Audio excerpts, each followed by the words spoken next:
Good morning students. Chapter 9 जो अंतर्राष्ट्रीय व्यापार था आप लोगों का, आज उसकी थर्ड वीडियो तैयार करें बेटा। इसके बाद एक और वीडियो बनेगी और ये चैप्टर कंप्लीट हो जाएगा। ठीक है, इसमें आज हम जो पढ़ रहे हैं उसका पहला टॉपिक आप लोगों का अंतर्राष्ट्रीय व्यापार के प्रकार।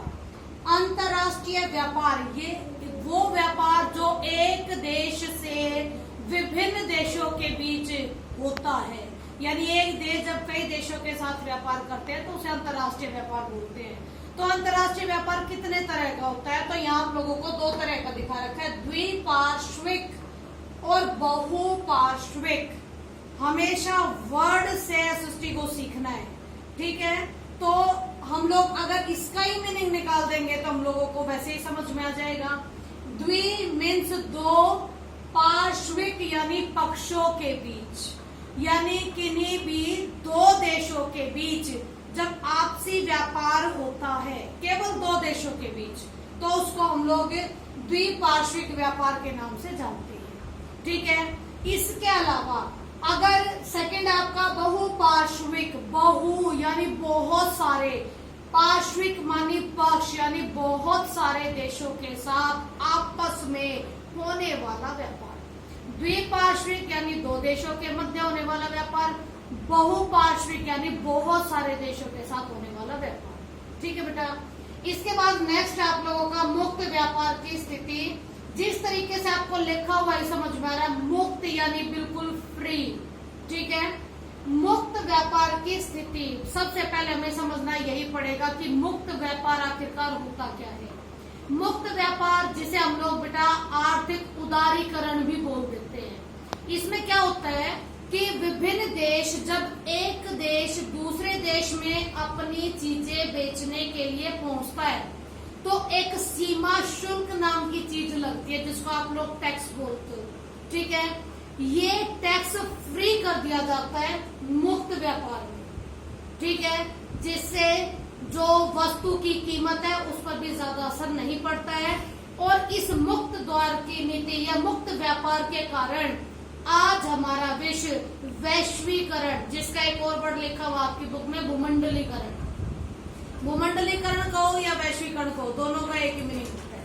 ठीक है, तो जो आप लोगों का मुक्त व्यापार है इसने विश्व के, पूरे विश्व के आप लोगों के वैश्वीकरण को बढ़ाने में बड़ी हेल्प की है। ठीक है, लेकिन बेटा मुक्त व्यापार को लेकर एक नेगेटिविटी भी आती है कि मुक्त द्वार के जरिए जो विकसित देश हैं उनको तो फायदा काफी पहुंचता है। ठीक है, क्योंकि उनके पास पैसा है, निवेश करने के लिए अलग अलग देशों में जाकर खूब पैसा निवेश करते हैं वो। लेकिन यहाँ प्रॉब्लम कई बार फेस करनी पड़ती है, या तो अल्प विकसित देशों को या फिर विकासशील देशों को, जिन देशों में इन विकसित कंट्रियों की कंपनियां आकर लगती है। ठीक है, कई बार ये शोषण का कारण भी बन जाता है आप लोगों का मुक्त व्यापार।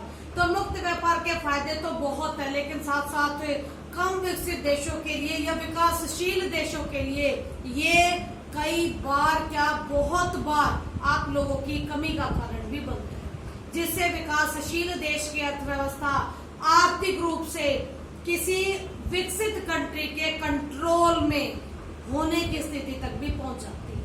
ठीक है, तो मुक्त द्वार की नीति या मुक्त व्यापार की स्थिति जितनी फायदेमंद है उतनी ही हमारे लिए ये नुकसानदेह भी हो सकती है। ठीक है, इसी में आप लोगों का एक ब्रैकेट के अंदर डाला हुआ बेटा डंप करना। डंप करना आखिरकार होता क्या है? डंप करना मीन्स एक ही वस्तु जब अलग अलग देशों में अलग अलग मूल्य पर बिकती है तो उसको कहते हैं डंप करना। ठीक है, क्योंकि हर वस्तु का मूल्य अलग अलग जगह पर आप लोगों को अलग अलग मिलेगा। अगर आपके देश भारत है, भारत में काफी बड़ी संख्या में लोग इतने पैसे वाले नहीं हैं, यहाँ पर मिडिल क्लास के लोग सबसे ज्यादा हैं। इसीलिए अगर यहाँ कोई चीज बिक रही है तो उसका प्राइस रीजनेबल होगा।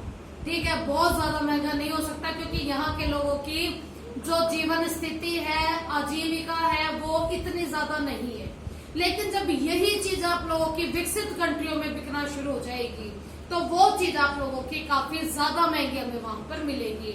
मान लो अगर यहाँ पर मैं दाल बेच रही हूँ, अगर मैंने यहाँ दाल बेची तो यहाँ पर वो 100 रुपए किलो या 120 रुपए किलो बिकेगी, लेकिन जब मैं इसी दाल को उठाकर अमेरिका में बेचने का काम करूंगी तो यही दाल आपको कम से कम 400-500 रुपए किलो मिलने वाली है। ठीक है बेटा, तो इसको कहते हैं हम लोग डंप करना। ओके, इसके बाद आता है बेटा तुम्हारा विश्व व्यापार संगठन यानी कि WTO, world trade organisation. World trade organisation इसकी शुरुआत तो बहुत पीछे जाकर हुई है। अगर मैं इसकी बात कहूं कि 1995 में ये बना है तो वो बात सही है, लेकिन बेटा ऐसा नहीं है कि 1995 से पहले अंतर्राष्ट्रीय व्यापार के लिए कोई नियम नहीं थे, ना थे। 1948 में पहले GATT गेट का निर्माण हो चुका था। GATT, G general, A agreement, T general agreement on T trade and T tariff. इसके फुल फॉर्म आप लोगों को आ जाते हैं 1 मार्क्स में कि गेट किस पहले गेट की विस्तारित रूप को लिखिए या गेट का फुल फॉर्म बताइए। ठीक है, तो जो 1948 है उसमें गेट का निर्माण हो चुका था। इसका निर्माण इसीलिए ही किया गया था ताकि वर्ल्ड लेवल पर होने वाले व्यापार की लागत में कुछ फर्क पड़ सके या कुछ ऐसे नियमों का निर्माण हो जिससे पूरा वर्ल्ड, जितने भी देश अंतर्राष्ट्रीय मार्केट में अपनी भूमिका निभाते हैं, वो हर एक एंगल से उसे बनाने, आगे बढ़ाने में कामयाब हो सके। लेकिन बेटा गेट का ही विस्तारित रूप आप लोगों का WTO है जो कि 1995 में बना है। ठीक है, 1995 में जो WTO का निर्माण हुआ है, विश्व व्यापार संगठन का जो निर्माण हुआ है, इस संगठन का मेन काम है पूरे वर्ल्ड के व्यापार के लिए नियम निर्धारित करना। नियम बनाने का काम भी यही करेगा। अगर नियमों को कोई फॉलो नहीं करा तो उसको फॉलो कराने का काम भी यही करेगा। और अगर व्यापार को लेकर किन्हीं 2 या 2 से ज्यादा देशों में आपसी मतभेद हो जाता है तो उस मतभेद को सुलझाने का काम भी आपका WTO ही करेगा। ठीक है, लेकिन बेटा इस WTO पर काफी इल्जाम लगाए जाते हैं, इल्जाम लगते हैं कि जो WTO है ये विकसित देशों के आधार पर ज्यादा नियमों का निर्माण करता है। ठीक है, और कहीं ना कहीं बेटा इसके नियमों में लगता भी है कि इसके जितने भी नियम बनते हैं उसमें विकसित कंट्रियां ज्यादा फायदा कमा जाती है। विकासशील और अल्प विकसित कंट्रियों के लिए वो नियम इतने फायदेमंद साबित नहीं होते हैं। ठीक है, इसीलिए भी कई बार नहीं बहुत बार आपके WTO का लगातार विरोध भी होता रहा। ठीक है, अगर 2016 के अनुसार देखें तो WTO के सदस्यों की संख्या 164 थी। ओके, इसके बाद आता है बेटा तुम्हारा प्रादेशिक व्यापार समूह। इसको समझाने का सबसे बेस्ट तरीका मेरा यही होगा कि आप लोगों को थोड़ा सा मैं पॉलिटिकल साइंस पे लेके जाऊं। प्रादेशिक व्यापार समूह, प्रादेशिक यानी पर्टिकुलर किसी क्षेत्र विशेष के लिए व्यापार के समूह बने हुए, इसी को हम बोलेंगे प्रादेशिक व्यापार समूह। पॉलिटिकल साइंस के चैप्टर 4 में आप लोगों ने पढ़ा वर्ल्ड वाले बुक में, यूरोप के देशों ने तो यूरोपीय संघ बनाया है। ठीक है, जबकि दक्षिण पूर्व एशिया के देशों ने आसियान का निर्माण किया है। ठीक है, इसके अलावा जो दक्षिण एशिया में जो आप लोगों के देश पड़ते हैं उन्होंने सार्क का निर्माण किया है।